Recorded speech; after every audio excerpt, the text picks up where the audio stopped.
En ce moment même, aux portes d'embarquement du monde entier, une crise silencieuse se joue. Des voyageurs ouvrent leurs bagages à main en catastrophe juste avant la passerelle. Carte bleue déjà en main, non pas pour un surclassement, mais pour payer une amende qu'ils n'avaient pas prévue. Les compagnies aériennes ont discrètement durci leur contrôle cet été et les règles sont appliquées plus sévèrement que jamais. Voici précisément ce qui piège les passagers et comment l'éviter. Les dimensions officielles des bagages cabine n'ont pas changé. American, Delta, United, JetBlue et Alaska affichent toutes la même base. 56 cm de long, 35 de large et 23 de profondeur. Ce standard n'a pas bougé depuis plus de 10 ans.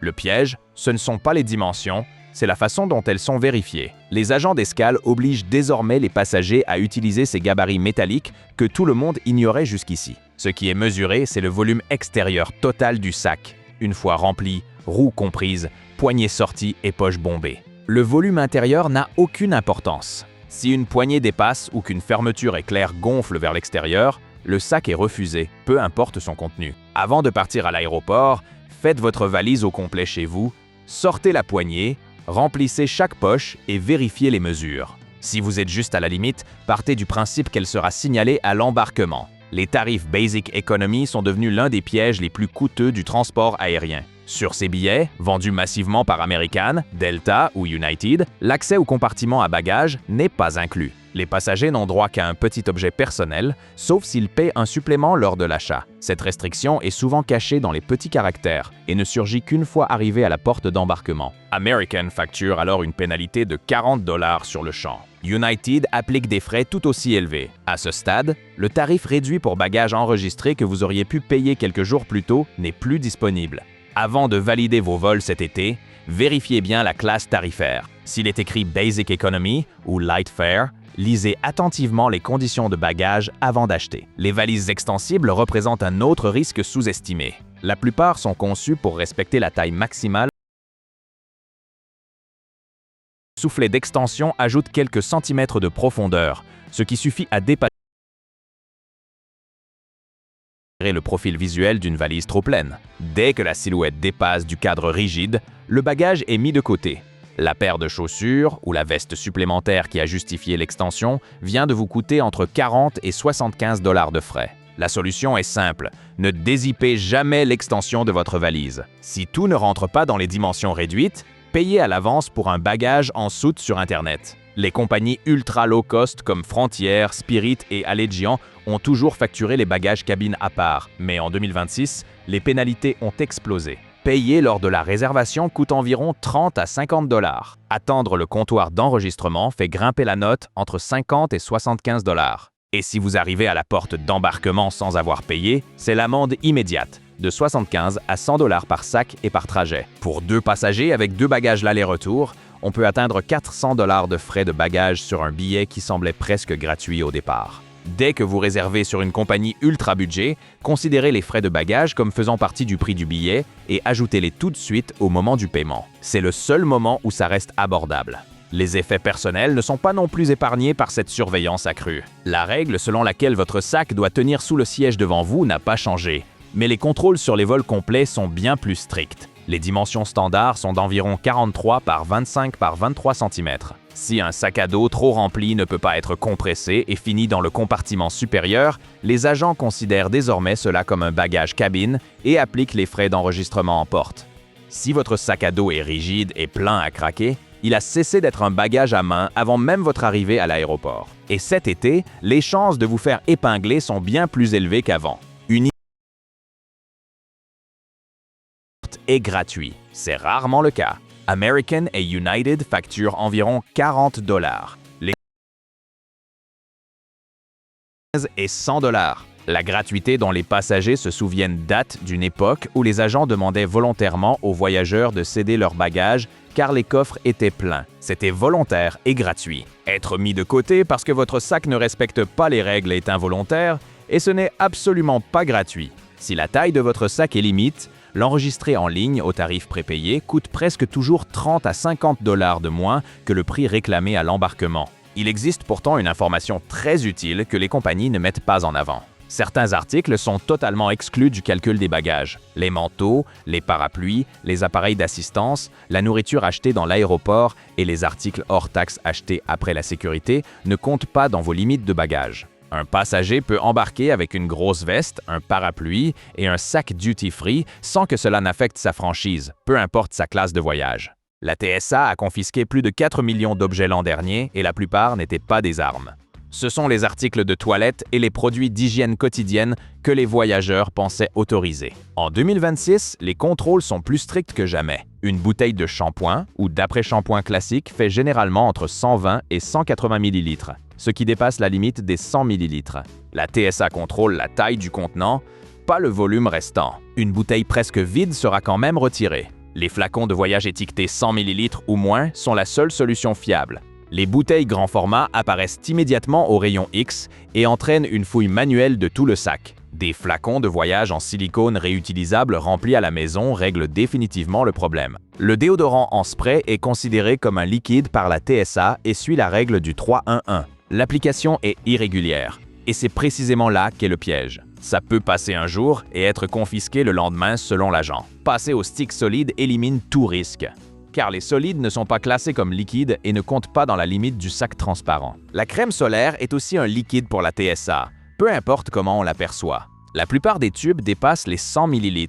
Les formats voyage ou les petites quantités transvasées sont les seules options conformes. Une bombe de mousse à raser fait environ 300 ml, soit 3 fois la limite, et les aérosols subissent un examen plus poussé à cause de la pressurisation. Les formats voyage coûtent environ 2 €.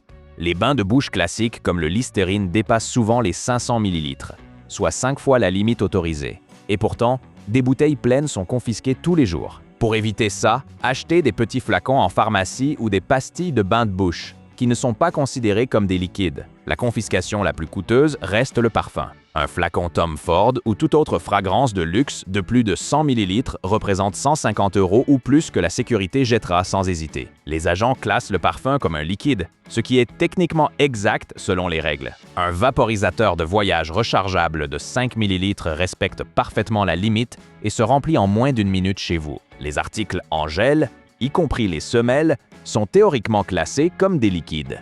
Bien que les autorités confirment que les semelles en gel sont autorisées, l'interprétation peut varier d'un agent à l'autre. Sortez-les de vos chaussures et placez-les bien en vue dans le bac pour éviter toute confusion. Enfin, les aliments tartinables comme le beurre de cacahuète, le Nutella, le houmous ou la confiture sont considérés comme des liquides s'ils peuvent être étalés ou versés et sont donc soumis à la règle des 100 ml. Le même pot qui serait confisqué dans votre sac à l'enregistrement peut être acheté en zone duty-free après la sécurité et emporté à bord sans problème. Les mettre en soute ou les acheter après le contrôle sont les seules alternatives pratiques. Les liquides médicaux nécessaires, comme les sirops sur ordonnance, les analgésiques liquides, l'insuline ou le sérum physiologique, ne sont pas soumis à la règle des 100 ml.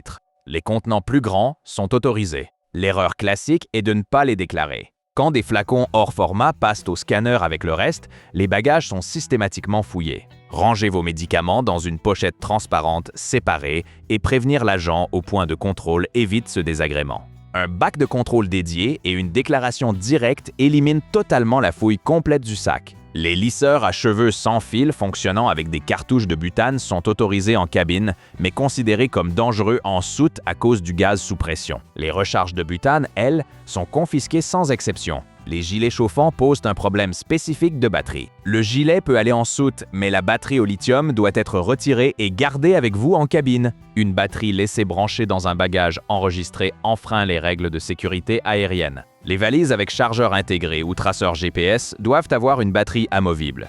Et pouvoir l'extraire d'un seul doigt est la norme appliquée par les compagnies. Si la batterie ne peut pas être retirée, le bagage ne peut pas voler.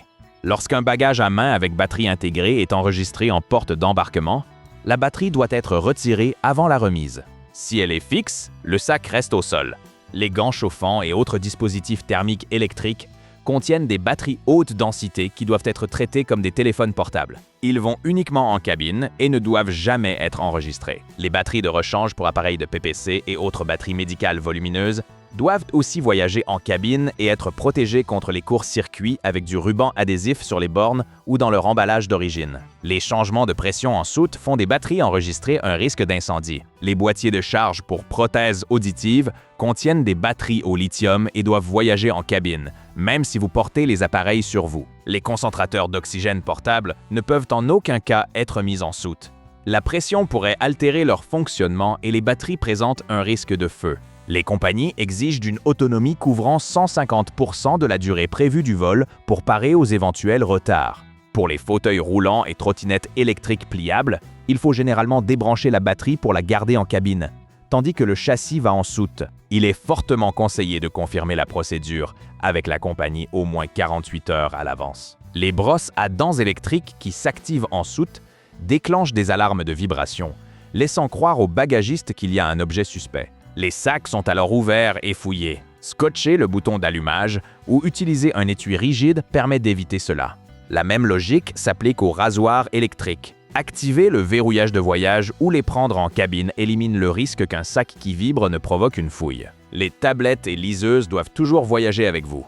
Leur grande batterie plate risque de se percer si des bagages lourds les compriment en soute, ce qui présente un risque d'incendie. Garder les écrans en cabine protège aussi contre le vol et la casse. Les AirTags ne contiennent que 0,3 g de lithium, ce qui est bien en dessous des limites autorisées. Ils sont permis en soute et fonctionnent parfaitement pour le suivi des bagages. Si vous devez enregistrer un ordinateur portable par manque de place, éteignez-le complètement. Ne le laissez pas en mode veille ou hibernation. Un ordinateur en veille peut se rallumer dans le sac, surchauffer et enflammer ce qui l'entoure. L'arrêt complet est la seule option sûre. Les protèges-passeports doivent être retirés au point de contrôle, ce qui fait perdre du temps et complique chaque inspection. Il est plus pratique de garder son passeport dans une poche de veste accessible ou un compartiment de sac dédié à la file d'attente. Une fois le contrôle passé, rangez-le dans une poche intérieure sécurisée pour plus de sûreté. Photographier la page d'identification et la stocker sur son téléphone offre une solution de secours en cas de perte. Les gros portefeuilles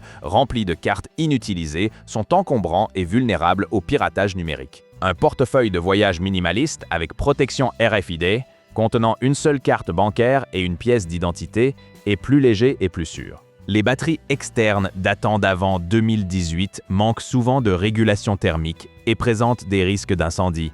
C'est pourquoi les compagnies les interdisent en soute. Les modèles actuels de marque, comme Anker ou Belkin, incluent un arrêt automatique en cas de surchauffe et sont parfaits pour le bagage cabine.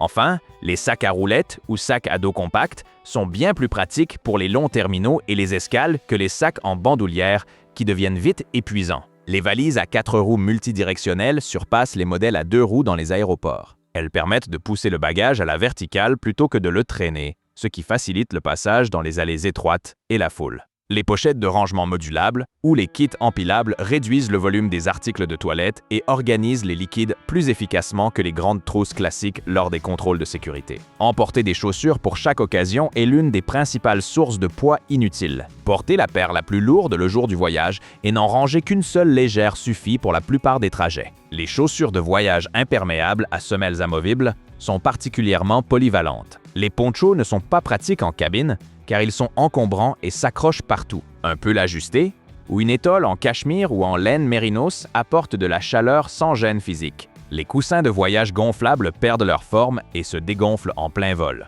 Les modèles structurés avec maintien du menton ou latéral, qui se plient à plat ou s'attachent à la poignée, offrent un soutien constant. Enfin, les gros blocs convertisseurs multiprises sont inutiles pour l'électronique moderne, souvent bitension par conception. Un simple adaptateur léger adapté à la destination suffit largement. Les casques filaires prennent une place folle et s'en mêlent sans arrêt. Des écouteurs sans fil à réduction de bruit offrent un son équivalent, voire meilleur, tout en étant bien moins. L'emplacement de vos objets de valeur dès que vous glissez la main sous vos vêtements. Un sac en bandoulière anti-lacération à une répartition de vos cartes entre votre portefeuille, le coffre de l'hôtel et votre sac assure une meilleure sécurité et un accès plus rapide. Emporter des objets au cas où, plutôt que ce qui servira vraiment, est la cause principale des bagages trop lourds. Chaque kilo superflu augmente le risque de frais d'enregistrement ou de fatigue physique dans le terminal. Préparez vos bagages pour le voyage prévu, pas pour tous les scénarios imaginables.